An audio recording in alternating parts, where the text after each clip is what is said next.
आपण करणार आहोत आपले. त्यासाठी 1 वाटी रेशनचे तांदूळ, अर्धी वाटी मूग डाळ, अर्धी वाटी अख्खे मूग, अर्धी वाटी हरभरा डाळ हे सगळे दिवसभर भिजवून घ्या. हे दिवसभर पूर्ण भिजलं आहे. आता छान बारीक वाटून घ्यायचं आहे. भिजवलेल्या डाळी वाटून घेताना त्यात 2-3 हिरव्या मिरच्या तुकडे करून टाकायच्या. म्हणजे जरा थोडं तिखट होतं. थोडंसं पाणी टाकायचं.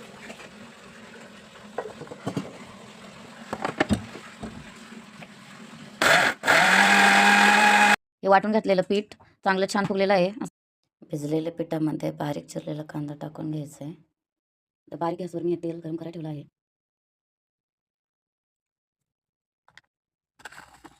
त्यात आपल्याला 1 चमचा मोहरी, अर्धा चमचा जिरे चांगलं तडतडून घ्यायचं आहे.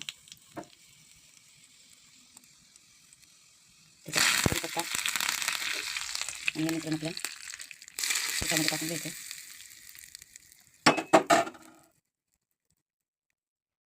वरून कोथिंबीर सगळं चांगलं मिक्स करून घ्यायचं आहे. चवीनुसार मीठ टाकून घ्यायचं. गॅसवर मी आप्याचं भांडं ठेवलं आहे. त्याला सगळीकडे तेल लावून घेतलं आहे. छान गरम झाले. त्यात आपण 1-1 चमचा आप्याचं पीठ टाकून घेऊया.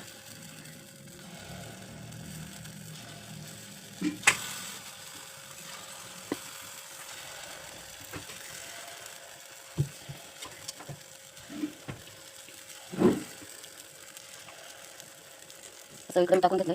त्याच्यावर आपण झाकण ठेवूया. 2 मिनिटांनी झाकण काढून घेऊ. झाकण काढून घेऊ. असे थोडेसे फुगले आहेत वरतून. त्याला आपण असे 1-1 पलटून घ्यायचं. खालची बाजू छान भाजून घ्यायची. सगळं मी पलटून घेतलं आहे. पलटलेल्या बाजूकडं किंचित थोडं तेल टाकून द्यायचं आहे. शक्यतो तुम्ही 6 भांड्याचाच वापर करा. 6 पे असेल त्याचा. आपला गॅस बारीक असतो त्यामुळे कडेला जरा जाळ लागत नाही. मला बारीक गॅसवरती छान खालूनही भाजून घेऊ. आपण पलटलेली बाजू बघूया खालूनही छान भाजली आहे.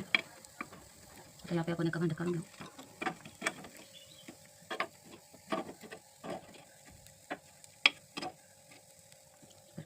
यासाठी मी यात खोबरं, शेंगदाण्याचा कूट, लसूण, 1 आल्याचा तुकडा आणि सुक्या लाल मिरच्या थोडंसं पाणी टाकून मिक्सरमध्ये वाटून घेणार आहे.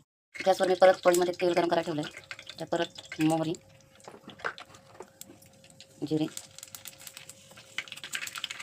थोडासा हिंग, गॅस बंद करून त्यात कढीपत्ता, ती फोडणी चटणीमध्ये टाकून द्यायची.